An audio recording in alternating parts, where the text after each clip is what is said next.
Bismillahirrahmanirrahim. Assalamualaikum warahmatullahi wabarakatuh.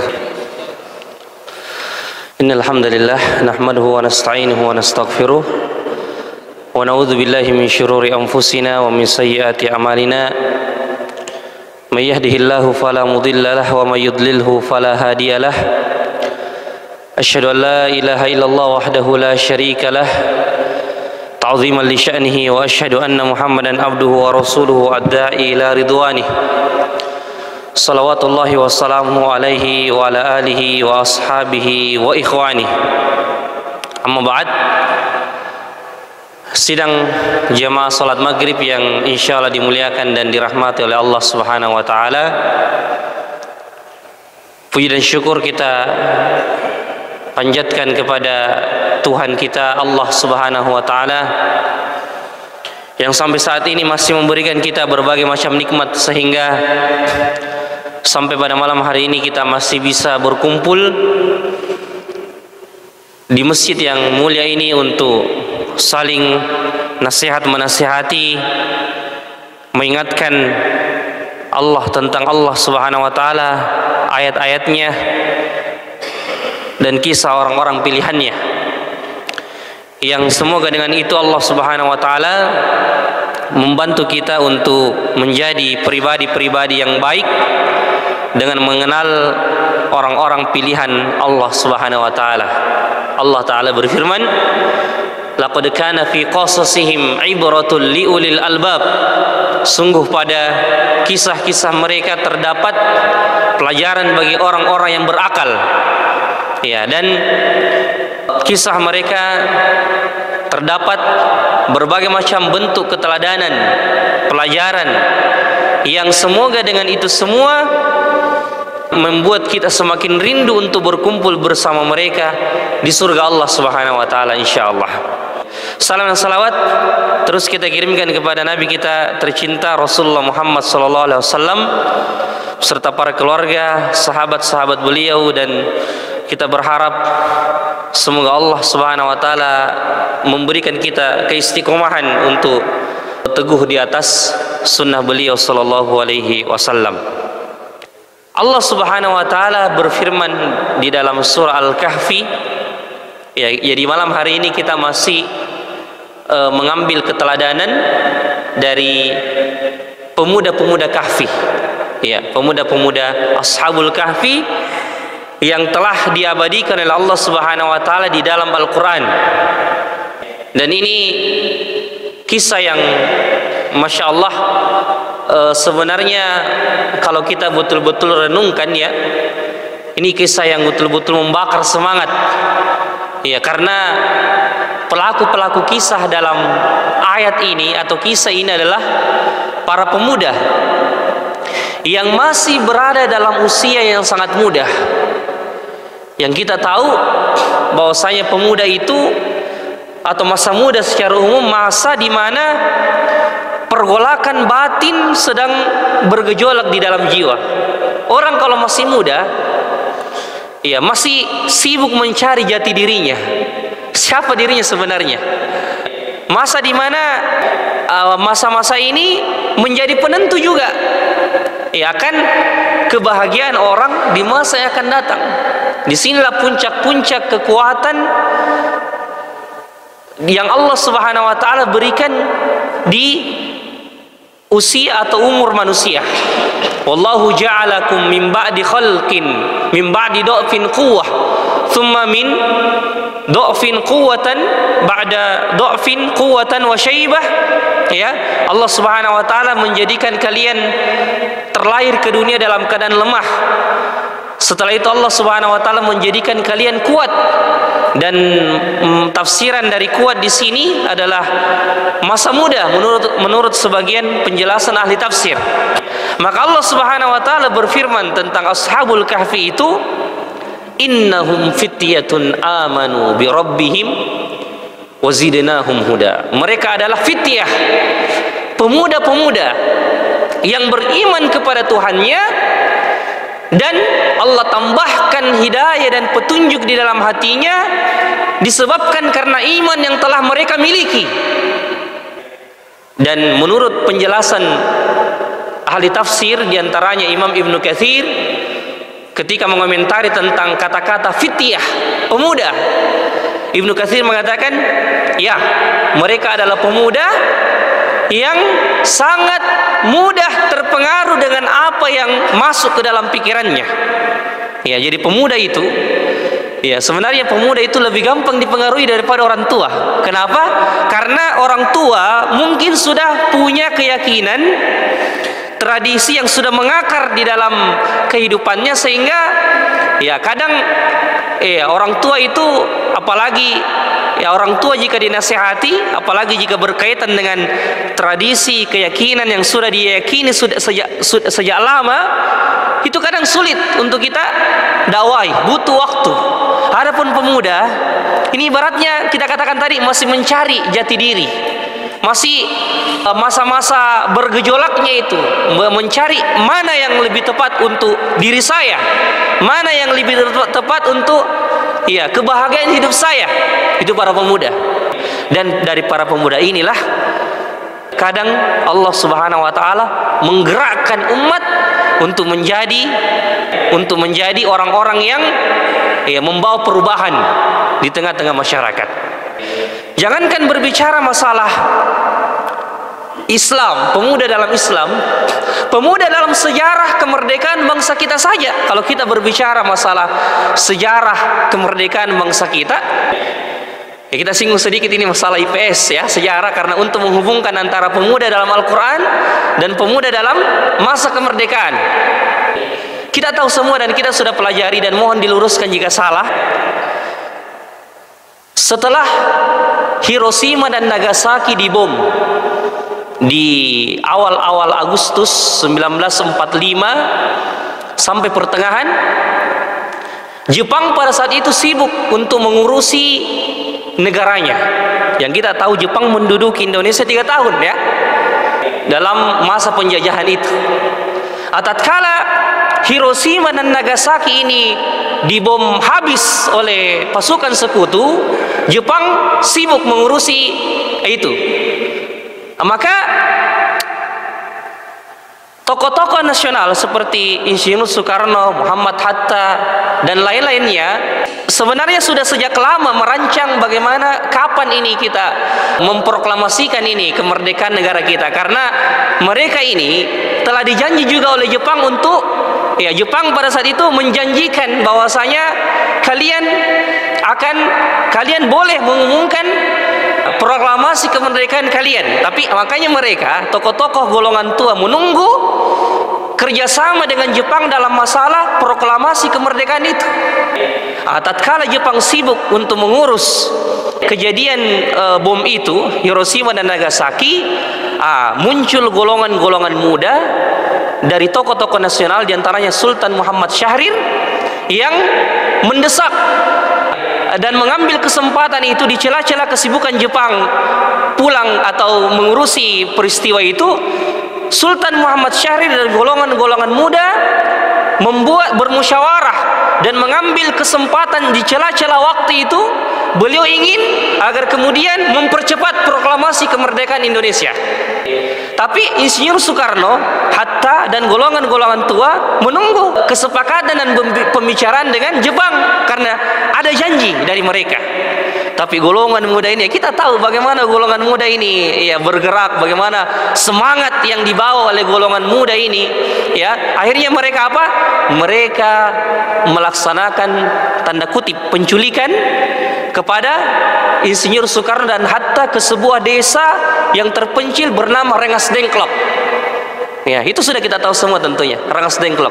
Disitulah golongan-golongan muda ini yang dipimpin oleh Sultan Muhammad Syahrir ya mendesak Presiden Soekarno dan Hatta untuk mempercepat pembacaan proklamasi kemerdekaan Indonesia. Ya, maka pada saat itu karena ada desakan dari golongan muda ini, dibentuklah itu panitia perumusan proklamasi kemerdekaan Indonesia. Saya tidak tahu apa istilahnya, saya lupa juga karena pelajaran IPS ini ya di sekolah. Yang jelas mereka mendesak. Akhirnya begitu panjang dramatisnya itu bisa dibaca nanti dan didengar dalam sejarah kemerdekaan kita ya. Intinya di ujung-ujungnya akhirnya karena desakan dari golongan muda ini, dengan izin Allah Subhanahu wa taala, akhirnya di tanggal 17 Agustus dipercepatlah ya pembentukan panitia itu, dan akhirnya Allah takdirkan di tanggal 17 Agustus keluarlah teks proklamasi itu dan dibacakan oleh Presiden Soekarno-Hatta di Jakarta, dan disiarkan di radio Republik Indonesia tentang kemerdekaan, proklamasi kemerdekaan bangsa kita. Andaikan tidak ada desakan dari golongan-golongan muda ini, mungkin kemerdekaan kita ditunda, dan boleh jadi ada lagi drama-drama yang berkaitan dengan Jepang dan sebagainya. Karena kita tahu setelah terjadinya kemerdekaan ya, Belanda hampir saja lagi masuk. Bahkan kalau tidak salah ya, ada rencana penyerangan kembali oleh Belanda ya. Mohon diluruskan ini kalau salah. Ya, yang jelas pada saat itu diumumkannya proklamasi kemerdekaan negara kita menandakan masa yang baru. Karena apa? Karena golongan yang muda. Makanya terkenal sekali perkataannya Presiden Soekarno yang mengatakan, berikan aku 10 pemuda untuk ya mengguncang dunia atau mengubah sejarah ya, seperti itu. Subhanallah. Ini saya katakan karena memang untuk membetulkan apa yang ada di dalam Al-Quran, dan kita tahu betapa banyak ayat-ayat di dalam Al-Quran dan beberapa ayat di dalam Al-Quran yang menyebutkan tentang pemuda. Di antaranya kisah Ashabul Kahfi, di antaranya kisah Nabi Ibrahim alaihissalam. Allah katakan, qalu sami'na fatan yadhkuruhum yuqalu lahu Ibrahim. Ya, dan kami mendengarkan ada seorang pemuda yang dinamakan Ibrahim yang telah menghancurkan berhala-berhala kami. Ya, lagi-lagi Allah katakan sebut pemuda di situ.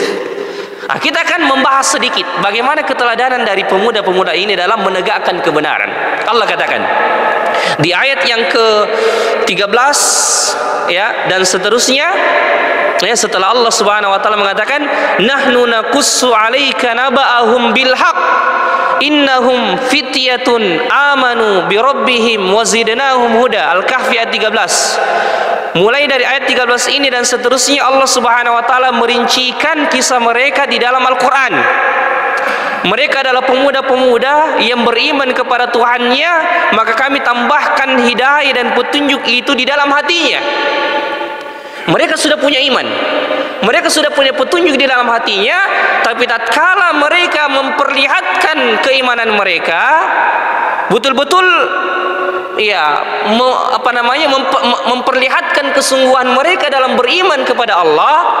Dan maksud daripada amanu bi rabbihim, mereka beriman kepada Tuhannya di sini di ayat yang ke-13, bukan hanya beriman tentang keesaan Allah, tapi juga boleh jadi maksud daripada amanu bi rabbihim, dia beriman, dia meyakini akan balasan dari Allah Subhanahu wa taala. Boleh jadi itu juga maknanya amanu bi rabbihim. Maka di sini kata ulama kita mengatakan, semakin besar rasa yakin seorang hamba kepada Allah, janjinya, balasannya, dan apa saja yang ada di sisi Allah, semakin bertambah pula hidayah yang Allah berikan di dalam hatinya. Tapi semakin orang ragu-ragu, semakin dia tidak yakin kepada Allah, petunjuk itu pun semakin jauh darinya. Kenapa orang bisa dengan mudahnya bersedekah puluhan juta misalnya, dengan mudahnya melaksanakan sholat malam? Karena ada keyakinan, karena seakan-akan dia bermuamalah langsung dengan Allah. Coba kita para pedagang misalnya, kalau ada pihak, ada orang yang sudah sangat kita percayai, apapun yang dia katakan, dia mau mengutang, dia mau berjanji kepada kita, dia bilang ya tidak ada masalah, iya saya percaya.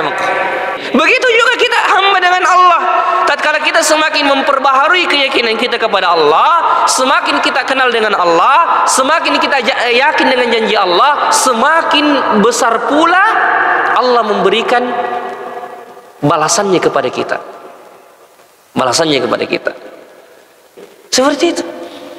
Amanu bi rabbihim wa zidnahum huda. Maka singkat cerita kata Ibnu Katsir, tatkala mereka ini pemuda-pemuda yang disuruh untuk apa? Untuk keluar menyaksikan perayaan penyembahan berhala yang ada di kaum mereka.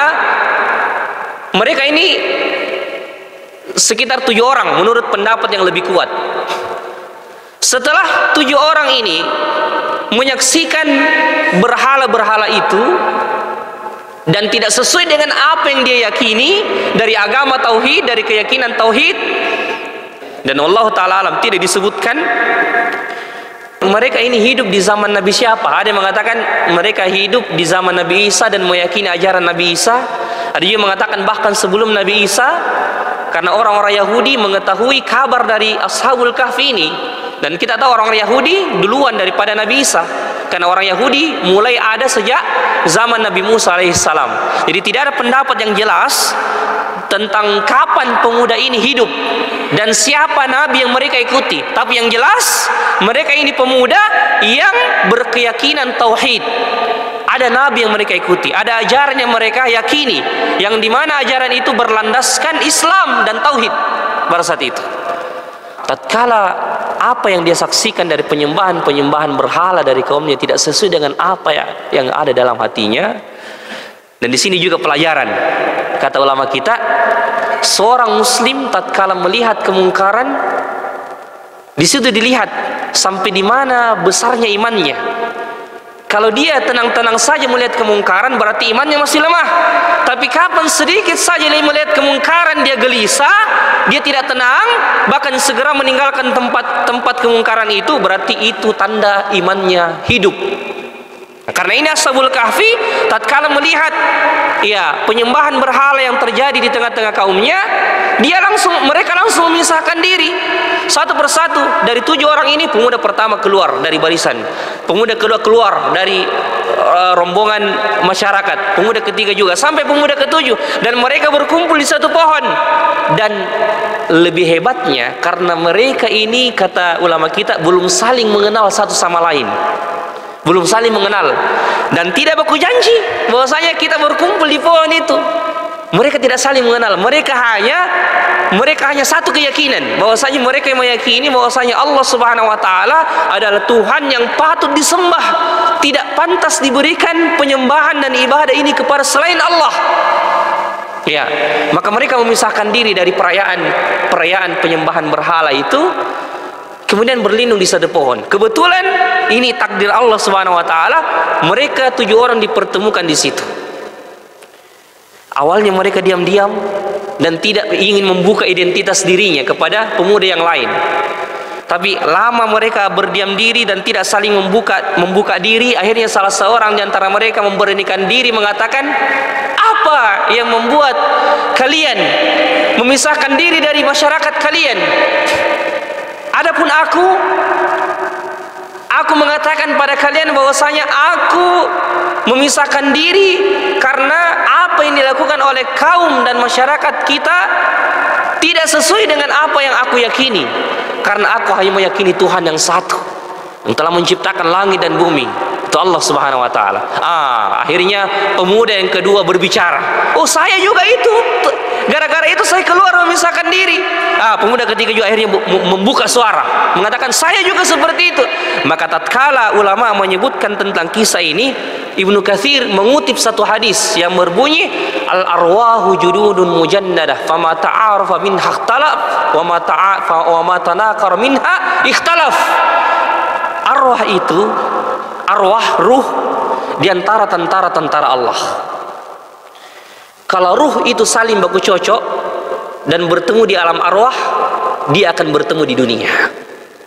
Tapi kalau ruh itu di alam arwah sebelum lahir ke dunia, di alam arwah mereka tidak saling ketemu, bahkan saling bertolak belakang, maka mereka tidak akan ketemu di dunia. Ini dalil dijadikan ulama kita sebagai dalil bahwasanya orang yang memang tidak bertemu dengan ruh pasangannya di alam arwah, mereka tidak akan jodoh di dunia. Tapi siapa yang menjadi jodoh kita di dunia, pasangan kita di dunia, berarti ruh kita sudah ketemu di alam arwah. Ya, begitu juga dengan pertemanan, persahabatan. Jadi ruh-ruh kita ini, ya, kita ini satu jamaah ini di Masjid Ar-Rahman ini, ruh kita sudah ketemu di alam arwah. Makanya Nabi mengatakan, "Fama ta'arafa minha ikhtalaf." Kalau ruh itu baku cocok, mereka akan ketemu di dunia. Itu hadis Nabi sallallahu alaihi wasallam. Ini juga pemuda ini pun tatkala mereka dipertemukan oleh Allah Subhanahu wa taala di alam arwah, ruh mereka pun dipertemukan di dunia. Padahal mereka tidak saling mengenal, tapi mereka diikat dengan satu keyakinan, satu ikatan, yaitu ikatan akidah dan keimanan. Dan tatkala mereka sudah saling membuka identitas, semakin kuatlah kekuatan jiwa mereka dalam mengusung kebenaran. Inilah maksud daripada hadis Nabi sallallahu alaihi wasallam, al-mu'minu qawiyyun bi ikhwanihi. Seorang yang beriman itu kuat dengan adanya saudaranya. Seorang beriman kuat dengan adanya saudaranya. Makanya Nabi mengatakan, seorang mukmin yang bersabar dengan gangguan saudaranya, karena kita ini dalam kehidupan sosial pasti ada gesekan, pasti ada ketidaknyamanan, ketidakenakan. Tapi Nabi mengatakan, muslim yang bersabar dengan gangguan saudaranya dan dia tetap membersamainya lebih baik daripada muslim yang memisahkan diri dari rombongan, dari jamaah. Ya, itu kata Nabi sabda Nabi sallallahu alaihi wasallam. Karena apa? Begitu dijunjung tinggi ruh jamaah dan ukhuwah, persaudaraan di dalam agama kita. Di dalam agama kita. Bayangkan dalam beribadah saja Allah menyuruh kita mengatakan, iyyaka na'budu wa iyyaka nasta'in. Hanya kepadamulah kami beribadah. Kenapa kita tidak mengatakan hanya kepadamulah aku beribadah? Kenapa bukan aku di situ? Kenapa bukan hanya kepadamulah aku beribadah, tetapi pakai kata-kata kami? Kenapa kami? Karena diantara faedahnya, karena kita ini beribadah, dalam beribadah butuh untuk bersama. Jangankan dalam masalah bisnis kita kerjasama, dalam masalah ibadah pun kita sangat butuh untuk bersama di jalan Allah, saling merangkul, saling bergandengan tangan menuju ke surga Allah. Dan disitulah nanti kita baku saling cari ketika kita sama-sama di dunia dalam ketaatan. Ya, bukan hanya satu grup, dalam grup olahraga misalnya, tidak, tapi dalam grup apa? Dalam komunitas, dalam jamaah, dalam masalah dakwah kebaikan, kita satu ikatan, satu kekuatan, satu rumpun agar Allah membersamakan kita sampai di akhirat. Akhirnya apa? Apa yang terjadi? Dimata-matailah 7 pemuda ini oleh masyarakat. Kenapa ini lain-lain, ini modelnya, ini 7 orang pemuda ini? Ini seperti itu ya. Ada mata-mata yang mematai mereka, melihat gerak-geri mereka. Akhirnya sampailah itu kepada sang raja. Sang raja. Raja itu di zaman itu raja yang zalim, tidak beriman kepada Allah, bahkan menyuruh masyarakat untuk menyembah berhala. Rajanya pada saat itu. Dipanggillah pemuda ini oleh sang raja karena sangat berbeda keyakinannya dengan masyarakat. Coba ini jumlah yang sedikit ini melawan orang yang banyak, satu kampung, satu masyarakat. Ini bukan hal yang mudah. Tapi demikianlah tatkala iman sudah masuk ke dalam jiwa yang paling dalam, tidak ada yang mampu menggeserkannya. Dipanggillah mereka kepada sang raja, dan sang raja mengatakan, apa keyakinan kalian? Apa yang kalian bawa dari agama yang baru? Apakah kalian tidak suka dengan agama kita? Tidak suka dengan masyarakat kita? Ditanyailah mereka. Disitulah kita akan mengambil pelajaran di sini. Tatkala mereka diinterogasi di depan sang raja seperti itu, Allah kemudian mengabadikan di dalam Al-Quran ayat 14 dari surah Al-Kahfi. Al-Kahfi ayat 14, apa yang Allah katakan? A'udzubillahi minasyaitonirrajim. Wa rabatna 'ala qulubihim idh qamu faqalu rabbuna rabbus samawati wal ard lan nad'u min dunihi ilahan laqad qulna lan nad'u min dunihi ilahan laqad qulna idzan syatata. Allah katakan terhadap mereka, warabatna ala qulubihim.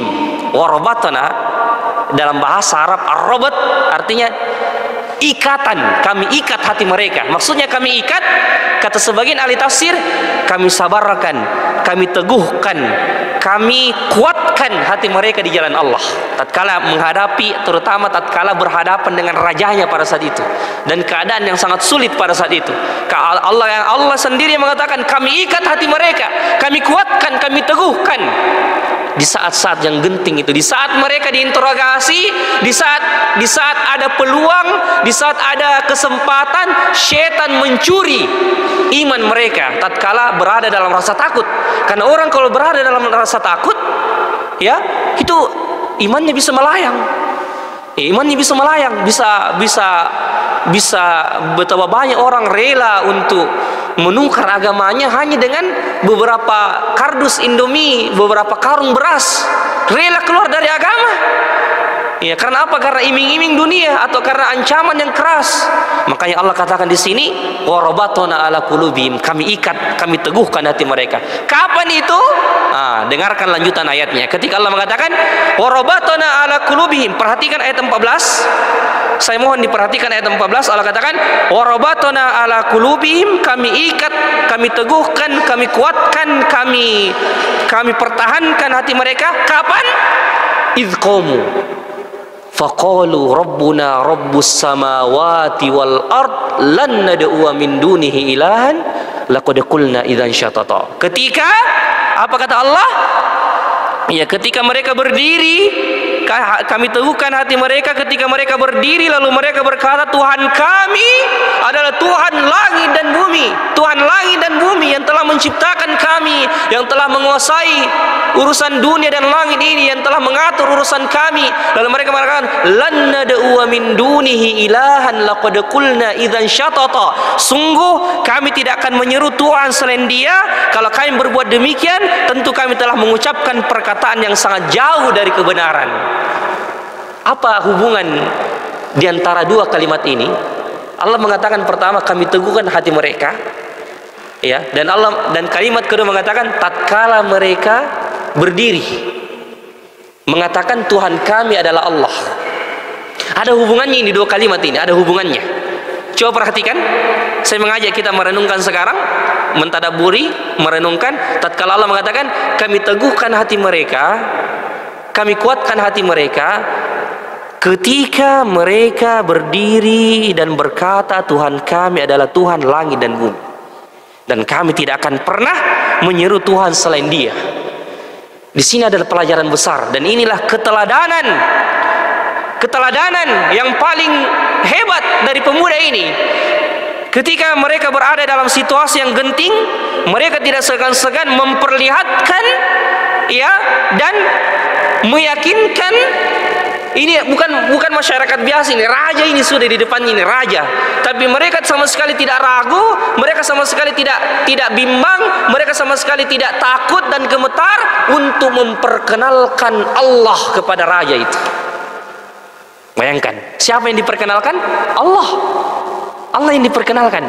Tuhan kami adalah Tuhan langit dan bumi. Kami tidak akan pernah menyembah kepada selainnya, karena sungguh kalau kami melakukan perbuatan itu syirik, kami akan sangat jauh dari kebenaran. Perkataan kami sangat jauh dari kebenaran. Maka ulama kita mengatakan, tatkala mereka lantang dalam menyuarakan tauhid, disitulah Allah kuatkan hati mereka. Berarti apa? Kunci istiqomah di jalan dakwah, di jalan kebaikan.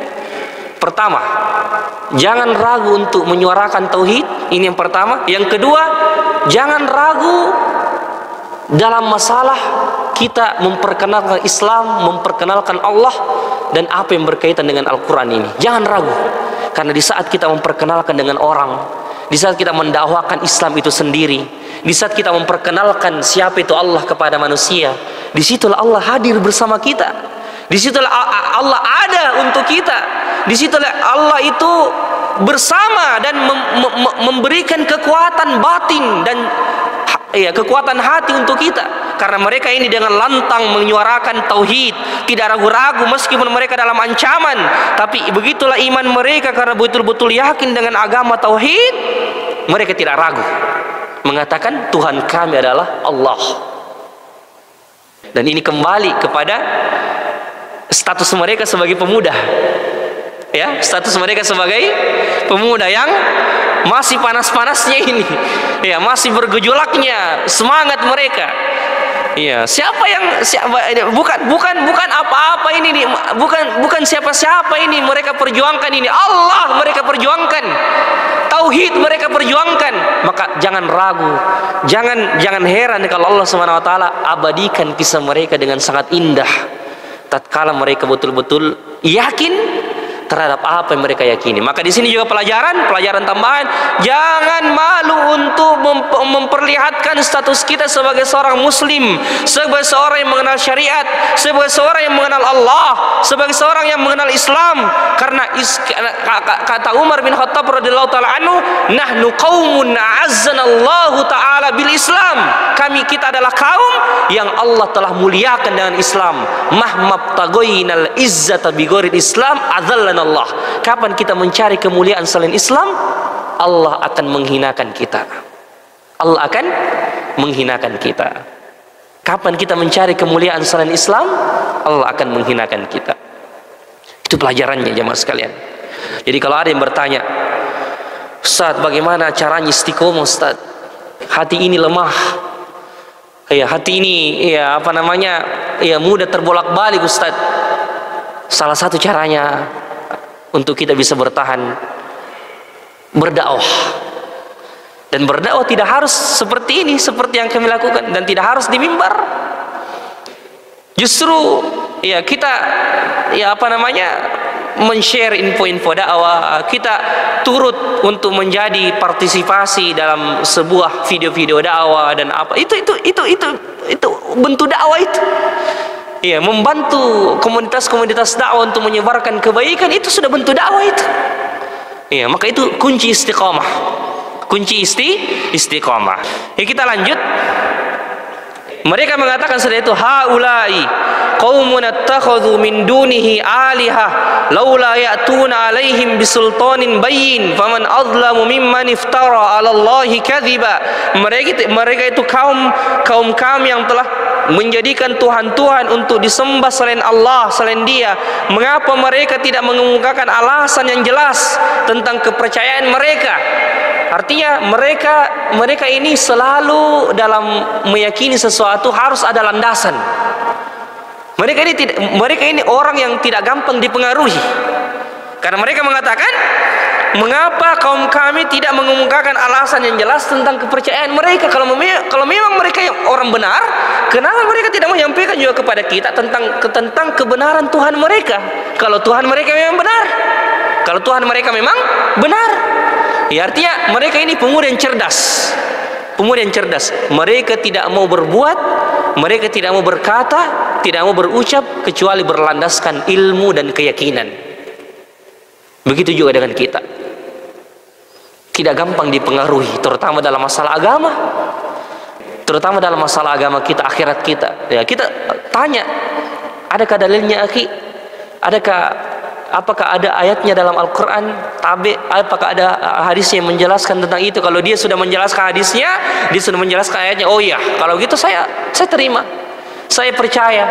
Ya, tapi kalau dibangun atas dasar dugaan saja, maka ini berlaku firman Allah Subhanahu wa taala, in ja'akum fasiqun binaba'in fatabayyanu. Jika datang berita atau apa saja kepada kalian, terutama jika datang dari orang yang tidak jelas, orang fasik, fatabayyanu, maka mintalah keterangan, at-tabayyun. Terutama dalam masalah ilmu dan masalah agama, perlu kita, maka inilah fungsinya kita menuntut ilmu. Ya, menghadiri majelis-majelis taklim, menghadiri majelis-majelis tarbiyah, liqa, ya, dan pengajian-pengajian yang lain untuk kita semakin menambah, memperbaiki kualitas diri kita. Ya, seperti itu. Barakallahu fikum wa jazakallahu khairan.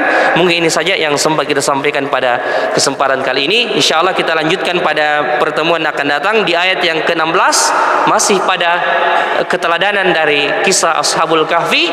Insyaallah kita lanjutkan pada pertemuan yang akan datang. Subhanakallahumma rabbana wa bihamdik, asyhadu an la ilaha illa anta, astaghfiruka wa atubu ilaik. Akhiru da'wana alhamdulillahirabbil alamin. Assalamualaikum warahmatullahi wabarakatuh.